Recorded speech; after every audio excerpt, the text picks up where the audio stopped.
Everyone says how horrible it will be to renovate or build your house. We're here to say it doesn't have to be that way. Join 3 seasoned architects as they interview homeowners who recently completed a large project and ask them one simple question. What do you know now that you wish you knew before you started? Welcome to Home, the Second Story podcast. Hi, and welcome to a snack-size episode of Home, the Second Story. I'm Taylor Davis from TPD Architecture and Design in Birmingham, Alabama, and I am here with my co-hosts.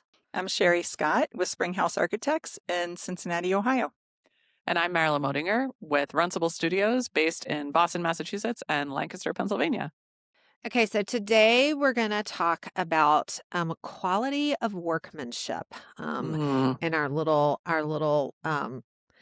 coffee clutch here. Because it's early in the morning. Very Southern. Yes. I did like 4 punch lists this week. So quality of workmanship is also kind of high on my mind and sort of aligning expectations, I think, of homeowners to what contractors do and making sure that all of the pieces line up and do what they're supposed to do. A punch list is where quality of workmanship all kind of comes to fruition. It's clearly happening all throughout the project, but the owners don't really, a lot of times, sort of sense it until punch list. Taylor, why don't you describe what a punch list is?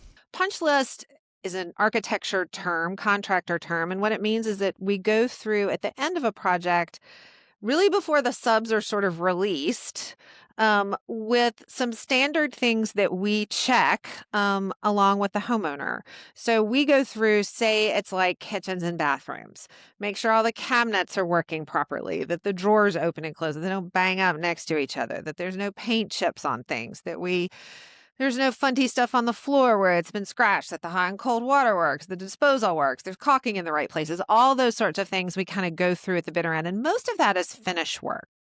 And so we make a list at the end of the things that that the contractor is going to correct.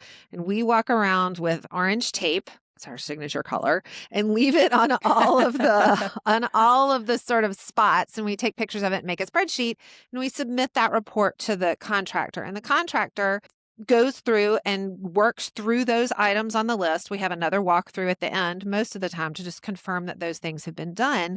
And that particularly in a commercial setting, will trigger the sort of end of the project sign off is when that punch list has been completed. For residential, it can get a little fuzzy, especially for us around here, about who does punch list when and when it happens and if it happens and all that sort of stuff. But generally, you want somebody at the end of the project to walk through with you and check on all those little dings and scratches and all that sort of stuff to make sure those things get addressed before your painters are gone to another project. We have a patented spreadsheet that we use for punch list. Patented because, I just said that. We invented the spreadsheet. I was like, really? I was like, can I pay you patented for by that Runcible. That we organize all that stuff, and it ends up being incredibly important at the end of a project. But I also want to talk about, and I'll put on my former GC builder estimator hat for a moment, that having a nice looking project and having a quality project starts at the beginning. So if things don't line up, like let's say at the very end, you notice that there's like a trim piece that doesn't line up properly. That's because the framers 6 months ago didn't plumb up a wall properly or whatever. So going along the finish work, the quality of the finish work is only as good as the work that's done along the way. So that's why it's important to have good subs all the way up. I mean, a really good trim carpenter can hide a lot of sins. And especially, we work on a lot of older homes, 200 and 300-year-old homes where there is nothing that's straight in that house or plumb or level or square. And that's just life in an old home. And that's different than poor quality, right? So I think that kind of thing is really important. And one of the ways that you can tell, and I encourage when people are selecting a builder to go see a job site that's under construction with a builder, not in the finished stages where everything's pretty, although that's important too. But you can go and see, is this builder thinking with a quality mindset? Are they thinking ahead? Because the number one thing, the way you can tell is if the job site's clean, if things are protected. Yes. So Right. if you have a bunch of crap all over the job site, if you're using, and this is the classic, the finished countertops as a work surface, That's right. Putting all your tools on the all granite. the tools, or there's like Mhm. one little flimsy piece of ram board that's like casually thrown onto a piece of finished cabinetry, and then there's like in Boston, it's 1,000 Dunks cups that are like halfway consumed and like Yes. spilling everywhere. All right. A Dunks cup? What's that? Come on, Dunkin' Donuts. Like, come on. Oh, okay. Okay. So I think that's an important way to be able to tell whether a builder is going to be doing a quality project, because that is setting up a quality mindset. Like, I'm going to do things right. I'm going to protect the existing if it's a renovation. And that's a huge deal. We see the same thing, whether it's a clean job site. It does seem to translate to finishes and how they finish up a project. One of our builders that we like working with a lot, they put up laminated signs everywhere. Take your shoes off. Don't use this door. Only drinks with screw top lids are allowed on the job site. Those kinds of things. And it makes a difference. It does. It really does. Well, and that goes to another area of sort of quality and workmanship, which is mistakes, right? So mistakes happen.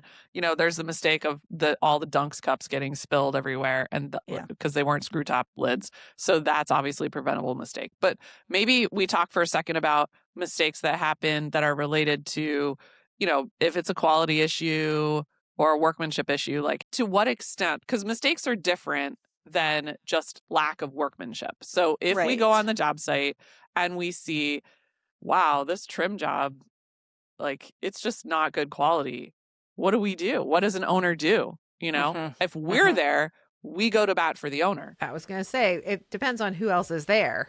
Exactly. And so I have no qualms about having the conversation with the builder at all. None. That's my job. That's what I do.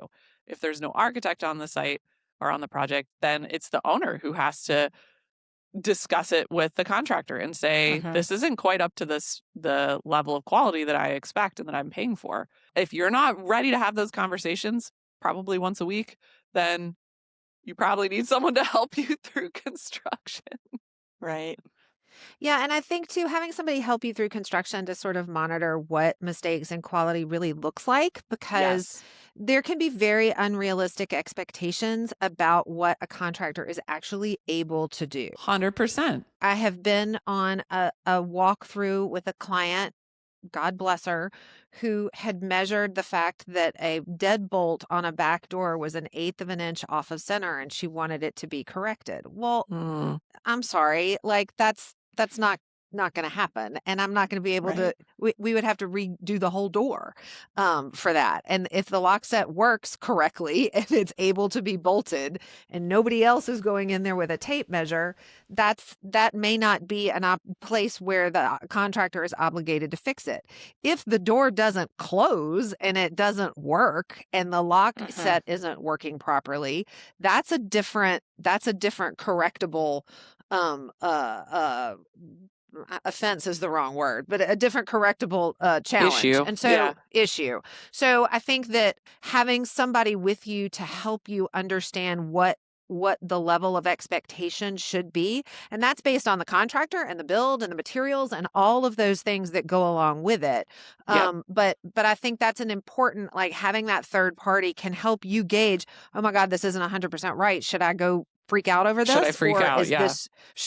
So, you know, that I think that's helpful. And the flip side is also true. So really good builders like having the architect around, because the architect can run interference. And instead of the owner out there with their micrometer measuring the deadbolt is 1/8 of an inch, then we can take that heat off the builder and we can explain to the owner, hey, like, yes, this looks messy or confusing right now, but that's because they hold the drywall off a little bit so they can shim the door. And yeah, it looks crazy to an unpracticed eye, but it's fine. They're going to cover that with trim and it's going to look gorgeous. And the reason it's like that is because they have to, you know, plumb up the door or whatever, and you need shim space. So that's why it isn't perfectly, aligned with the drywall there. It's good in both directions, right? We are interpreters of what counts as good workmanship.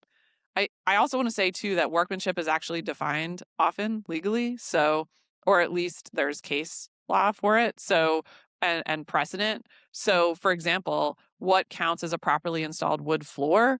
Well, the National Flooring Association, whatever, the Hardwood Flooring Association has a standard. And so you can say, like, look, this project needs to meet these standards according to the manufacturer, according to the trade association of flooring or tile or whatever. And if it doesn't meet those, then it's not just a matter of opinion, it's actually a matter of performance. And that helps too. So it's not just he said, she said. It's like, hey, there's a performance spec here. We expect this level of performance and installation.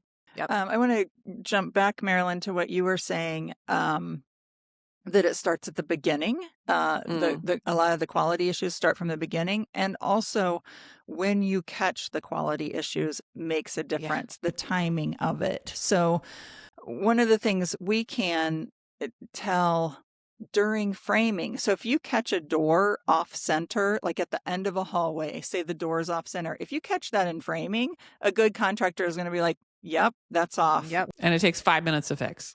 Exactly. We'll take out the 2x4s and reframe it. Not a big deal. If you do it during your finish walkthrough and the doors are hung and the trim is in and the drywall is painted, you're probably not going to get that changed. You're just not. You didn't catch it at the right stage. So there are some timing pieces to it too. Well, I also want to say, though, that technically they do have to change it. So yeah, I mean, but realistically, I know right. realistically. So I think there's two things there. So realistically, it's going to be a lot harder to get a change. It's going to be much more of a battle. But in actuality, because I just want to be clear that we architects are not QA QC. It is not our job to go to the job site and say, this door is off by 6 inches. If we happen to catch it, that's good. Yes. That's fine. Yes. That's a bonus. Right. The contractor is in charge of compliance with the drawings. We are not in that regard. They are in charge of performing according to what the drawings have said. So even at the end, if it's off, we can say, you must fix it. Practically speaking, it's a team and you want to try to catch those things earlier, right? Yes. Right. And you want to try to you don't leave everything to the end.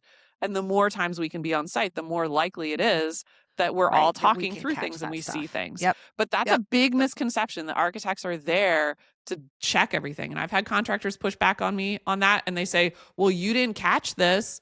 Right. You should have measured it. I'm like, you want me to measure literally everything in this house? Well, what's your job then? So that's an important distinction. And it's hard for owners to understand that. I get it. It's a little bit of a gray area. Yeah. And I think that our availability on the site, if we're only there once a week, there's no way that we can see all of the things that the contractor who is there 8 hours a day, every day is going to see. That's so you have to sort of put it in perspective of how much time do you have that architect spending there? Can you actually, with that expectations, imagine that they are going to see everything that is happening on the project? That's right. They're not. There's no way to do that. And especially if we're not there every week, if we're only there every 3 months, then heavens knows that's a very difficult thing to expect your architect to be able to do, or your designer or whomever.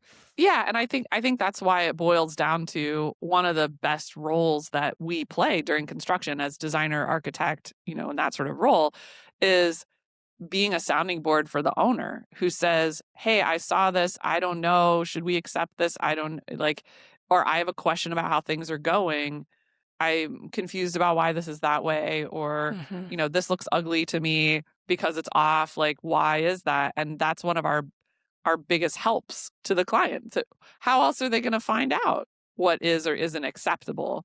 And saying things like, yeah, actually, that's within the standard of care. That's within like the level of expectations, because perfection is not possible. And so because of that, being that voice for owners can be a voice of reassurance throughout the process. Yep. Construction is messy, and it is. It's just messy. It's messy. Dirty. Hopefully. It's good in a good way, but it's complicated and it's messy. And good contractors who have really high levels and quality of workmanship They exist everywhere. There is That's not, right. there aren't just two in the country who perform really well. They exist everywhere. And guys who care about what they do, and they care so much about doing a good job. They care so much about the end product, and they want their clients to be happy. And they enjoy getting feedback from the clients. I mean, we had our library that we've been working on just got finished, and the sub that built the bookshelves brought his mom and his dad and the kids to come and see the bookshelf. They've invested a lot of their heart and soul in this too. Yeah. So to assume that there's an adversarial position in that relationship can be really damaging for the project as a whole. So if you walk into a project thinking this guy's out to screw me because you've read everywhere that contractors stink and they don't pay any attention, that's just not true. No, They it's do. not at all. And they love it. And I think that's really important to remember, is that they're invested too in making sure that you have a good experience with them, because you will refer them to other people and be that That's right. reference. I think coming in with the spirit of they want to do a good job is going to help that process for quality control and workmanship too. I wanted to add to that, knowing yourself is important too. So I have some clients who are like, as long as it's built in a quality way, like they're not going to be out there like, but for the most part, most of my clients are working with me because they have that eagle eye and things have to be on point. So whether it's the tile layout or it's the cabinetry and the trim and whatever, my clients are typically the clients who are going to be more obsessive about a very high level of quality and expect that level of performance. Yeah. And when I go out to a job site, like I did, I don't know, last November, we just wrapped up a project. So a few months ago from where we're recording this. And I go in and there's a big long shelf that's been installed just per drawings, look great. And I noticed the trim carpenter's 6-foot level was sitting on top of the shelf. Oh. And it's a great spot to keep the level because it's up out of the way. You don't want to kick it around. And I said to him, I was like, yeah, like that's a great spot to store the level. And he says, well, you don't put a level on something that you don't want someone to see that is perfectly level. That bubble was right in the middle. Exactly. Yeah. And so I looked up at it and it was like dead on. And he's over there like, Dead "Man, center. You saw that? Yeah. And that's the kind of workmanship and joy in the product that you want. And when you're selecting people to work with, I think it's really important to find out who has that drive, because they're going to charge you the same as the guy who's trying to get in and out, maybe a little bit more here or there. But in my experience, that's less about the dollars that someone's charging you and more about just like who they are and what they believe about doing their work. So that's all wonderful, but who pays for it when there is a mistake? Well, it depends on what the mistake is, but generally, I feel like that's like I don't know if we have time. A whole nother episode. I know. But that's the point. It does depend. There are a lot of instances. There are just so many different instances, and it's not cut and dried a lot of times. Sometimes it is defined in the contract. Sometimes it's defined by law, who pays for it, and professional services. So I guess for purposes of today, keep that in mind, that's a whole other conversation of who pays for things when there are mistakes. Well, and to bring it back around to workmanship, which I think is a little bit different than mistakes, I would say, like, if you are hiring the bargain basement run and gun guy working out of his old pickup, because you've hired him on price alone. And you've hired him on price alone, you may not be able to expect that the same level of craftsmanship and workmanship that you're going to get from somebody else and, who's working at a different level. You can't have the same expectation from every kind of person, right? Like, so if that person doesn't do that level of work, you can't expect that level of work from them. And I think that misalignment of expectation, some of the people in my experience who've been super, super, price conscious are also the most picky. And you're like, you can't be both. It doesn't work. It doesn't work that way. You can't go for the absolute cheapest guy and expect that they're going to function at the level of, of a highly experienced trim carpenter. You just can't. So that who pays for that? You have to. The owner has to pay. It starts at the beginning. Right. Yes. And you can't hire the guy and say, well, I paid you to do this. And you're like, well, yeah, but we all understand we're not getting that level of service from that kind of sub. And I think that expectation is important to maintain. It 100% is. To wrap it up, I would say that that I think quality of workmanship and expectations and personality are all sort of part of that mix, that you walk into construction armed with correct expectations. So you've had good conversations, so you know what to expect. Knowing, as Marilyn said, what your personality is. Are you OCD or are you rather laissez-faire about how the thing is going to go? All of those things, like we've talked about, will really impact your perception of quality of workmanship as well, and how you approach whether there are things that need to be corrected or things that you're like, yeah, we're good. As long as the door works, we're fine. Anything else we want to add to the conversation? I think that covers it. These are Harry and contractors. We love you. Just if you're out there listening, we really do. Absolutely, we do. All right. So thanks for joining us on Home the Second Story today for our little quick snack on workmanship. If you've got questions for us or topics that you'd like us to cover, or if you would like to be a guest, we'd love to have you on the show. Please email us at admin@htsspodcast.com, and we will see you next time. Thanks for listening to Home, the Second Story podcast. Feel free to share this episode with a friend. Contact information for all three of our architects are in our show notes. And don't miss future episodes. Follow or subscribe to our show for free in Apple, Spotify, YouTube, or wherever you're listening right now.